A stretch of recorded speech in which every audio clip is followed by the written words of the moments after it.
Welcome back to Fresh Outlook. Well, as we said earlier, we wish we didn't have to report the news from overseas because, as we all know, it is not good. Iraq is engulfed in Shiite-Sunni violence, and the question many are asking, if Iraq implodes even more, what's next for Jordan and Lebanon?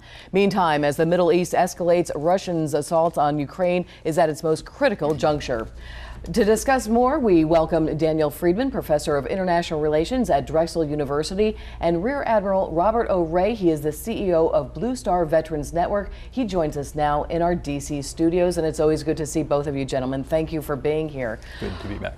There have been so many things happening over in the Ukraine today in the last hour, where we see the two sides really at their the greatest violence that we've seen to date. I mean, as we go minute to minute, what are your thoughts on this? Well, I haven't heard what the latest clash is, but already yesterday, these reports confirmed by independent journalists, so it's no longer rumors or whose intelligence you believe, that a Russian armored column crossed into Ukraine, and then Ukraine's claim that they attacked it.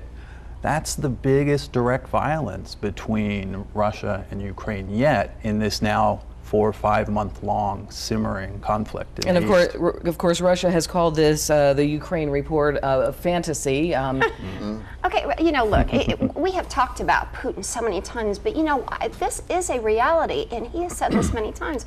And now there is proof that he has invaded the Ukraine. So, you know, I think we know what his intentions are. You know, and I think with his personality, this is going to be a tipping point. Either he's going to go all out and he's going to try to project himself as the man of the world, because the Ukrainians are pushing back. They're pushing back. They're getting stronger and stronger. So this will be different. And of course, we have the Rear Admiral in Washington D.C., and you're hearing our panelists discuss the Ukraine and Russia conflict right now, and it's escalating even more. Well, Mia, I'm impressed mostly by Putin's ham-handedness in this entire event. First, there was the shoot down of the airliner, and then there was this incursion, which they denied, which is kind of a rookie thing to do, and now this Potemkin village of a rescue convoy sitting in a field in Russia. It just is amazing at how inept some of the moves are on Putin's part. I think those people that attribute massive powers of persuasion and capability to him really ought to rethink it. Well, this isn't good for the economy for Russia. We're seeing a lot of the problems with the food because of the different strikes and stuff like that. So how long do you think it will be before the Russian people turn on Putin, and will they? And can they? You know, he's becoming so powerful, it's frightening. I mean, the only good thing about the food is that's helpful to the United States because it's helping our farmers, actually. But, you know, that's the only silver lining. But, you know, with Putin, I mean, he has gotten so powerful because he's got the money, he's got the energy, he's got the military. I don't know who's going to stop him. I think the Admiral's on the right track. I think that he's really backing himself up against the wall. I don't think he looks as good as some people think he does. And I think he's going to have problems over projecting himself. Well, it could be would it surprise anybody to know, though, that according to the Levada Center, 76% of Russians actually support Putin right now, despite the economic sanctions. Do we believe that? So the press says, because well, this is according to a polling. So I think it would be a mistake to underestimate how popular this very nationalist is. The kind of great nationalist, not so much like the Soviet Union trying to rebuild the Soviet Union, but the old czars saying everything about Russia is better, chauvinism. I think that resonates deeply with Russian popular opinion. And by the way, most of the media that Russians watch is controlled by Putin or his cronies. That's a great point, though. So they're getting an onslaught of one-sided reports. Any final thoughts, Rear Admiral in D.C. on this? Putin is not going to be slowed down by the Russian people. They're used to deprivation, and as you pointed out, his popularity is at an all-time high. They think he's a hero. The only way he'll be stopped is if the West, particularly Europe, screws up his courage and decides to slow him down, and that still remains to be seen. And we do want to mention, of course, Ukraine and the Russian foreign ministers are going to be meeting in Berlin tomorrow. So we'll certainly have more news to report next week, and we'll certainly be discussing this even more. Okay, to Iraq we go. The U.S. aircraft have launched airstrikes near Iraq's largest dams. PKK forces have also joined the fighting in Iraq, a move that some say could boost tension between Turkey and Iraqi Kurds. Any thoughts on that? Hey, I didn't want to hold the time. Everybody's chatting. Everybody's like looking at each other. But what are your not thoughts? a lot. Turkey has a very direct interest in not letting ISIS get out of control now. But I believe it's been allowing its recruits to come across the border. If it's worried now about, slowing ISIS's blitzkrieg through Syria and into Iraq, then it'll need to close the border. And as we've all talked about, that ISIS has so funded. I mean, they've got so much money behind them, and they're just getting stronger. They don't seem to be getting weaker, and they seem to be getting stronger and continuing their march. Any thoughts on that, Dee Dee? Oh, they're ruthless. I mean, they're not going to stop. I mean, and they were very smart, but they did. They had all these groups, they're under the radar, and all of a sudden, wow, we realized that they were there. However, we did kind of leave the situation in a vacuum. But you're exactly right. I mean, they are absolutely a threat, a huge threat. Their motto basically is convert, or we're going to kill you, or we'll kill you. So with people like this, they need to be stopped, and the world needs to take a position on this. Not just us. We need to. It's amazing, though. I mean, if you want to talk about ethnic cleansing. And to see something like this in 2014, I mean, really, I agree with you. It is just shocking. We have these terrible enemies that hate the West so much, and they'll behead people, and it's just terrible. The Western Christians, it's like, just because it's not part of their group, you have to die. Get with us or die? Really? We're dealing with that? So, I mean, some of the rescues were so dramatic. I don't know if you saw any of those pictures this past. I mean, just amazing. Some of the rescues of some of the Yazidis that were up on that mountaintop. Just amazing. We really need a world response to this, though. You can't have just one nation at a time to say something. It has to be a united front.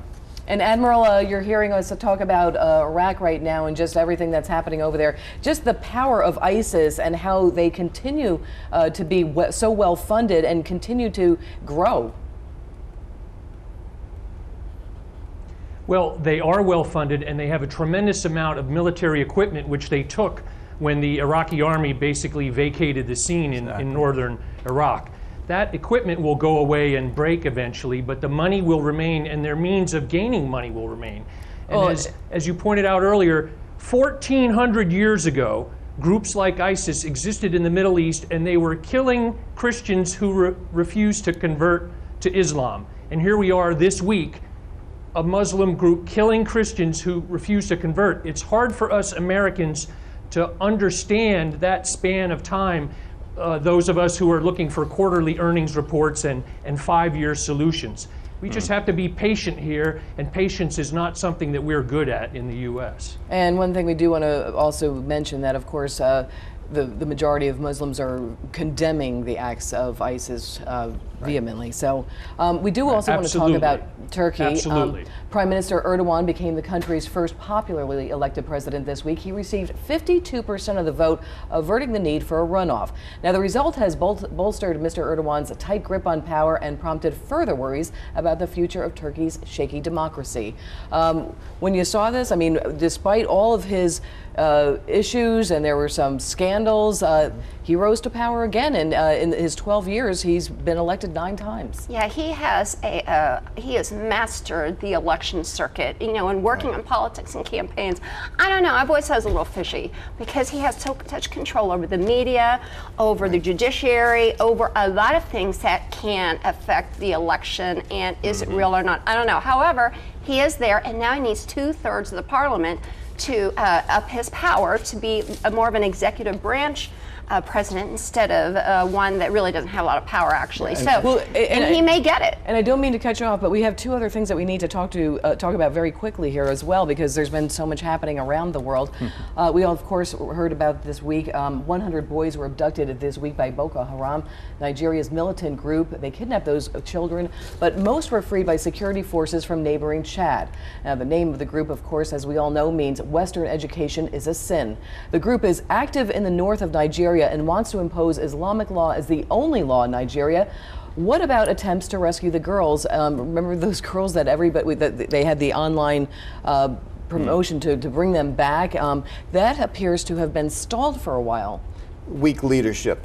I mean, the country really should have had a stronger leader. They should have been more active. I mean, what's going on there, it reminds us of ISIS, because these are extremists. These people are brutal. But what's interesting to note is that they stay in the northern part, and they actually attack many of the farmers, which is very... It's easier marks, though. It means that's the Wild West, you know, lawless corner of Nigeria. And it means, unfortunately, until Nigeria reasserts some control over that part of the country, it's a little, at least partially failed state. So it needs some backing and help finding things. Obviously, the social media campaign to rescue the girls, that didn't work. It's going to take something else. Just want to check in with the Admiral as well down in D.C. And, you know, we talk about Boko Haram. What is their agenda? They're pretty much stuck up there in the northern part of the country. Why are they attacking their own people and their own farmers? Their agenda has been very clear since 2002, and that is a strict Islamic state in Nigeria. And I agree with the panel members. There are 200 million people in Nigeria. They have a huge military. They need to screw up their courage and go get these 2,000 or 3,000 Boko Haram folks living in the jungles and do away with them. Until they develop that political courage to go do it, Boko Haram will continue to prey on the poor villagers and rural areas. Thank you so much. And we have one last thing we want to talk about in this segment, and that, of course, is the Ebola virus. The World Health Organization says Ebola has now claimed more than 1,000 lives. Now, panic over Ebola has many companies aggressively targeting Africans, claiming to have a cure for the lethal virus. But many people here in the U.S. are also buying into these false claims. And I'm not sure if you saw any of those reports where people are buying into drugs that they believe can cure Ebola, which we know isn't true. Well, there you go. I mean, it's just all about the almighty dollar. You know, there's incurable. We know that. But people are desperate, and and whenever there is a disease where you will die, at least start looking into it. And what's interesting is it usually takes a drug. It takes 14 years by the time they test it, they do clinical testing, by the time they market it, to actually go from the beginning stages to being marketed to the public. AIDS, to have any progress with AIDS. But they're saying it could change the way pharmaceuticals do business, because obviously they need something out on the market right now. But people think that if they have a pill and if it's sold, like this, that they'll have a protection. People believe in pills solving problems in our country. Unfortunately, this is part of that. No, it's clear that a miracle drug is not going to stop the spread of Ebola in West Africa. Right. The problem is that there's so few doctors. The health system is breaking down because it's spreading so quickly. It calls for a big coordinated effort. The WHO, the World Health Organization, is there precisely to coordinate this kind of massive cooperative effort to solve a crisis. And they have said they can't keep up. They say it's out of control, and it is. But a placebo, as you said, Dr. Bart, it's not going to do the trick. Well, it certainly is frightening, and of course we're going to be talking about this as well. Daniel Friedman, always a pleasure to see you. Thank you so much for being here on Fresh Outlook. Thanks for having me back. And don't go away, everyone. We're going to take you to the middle of the United States and travel to Ferguson, Missouri. Few had heard of the St. Louis suburb before this week. It has been thrust into the national spotlight, and for all the wrong reasons. Violence has erupted in the city after a black teen was shot by police. Gun sales are up, and many are asking, what's next?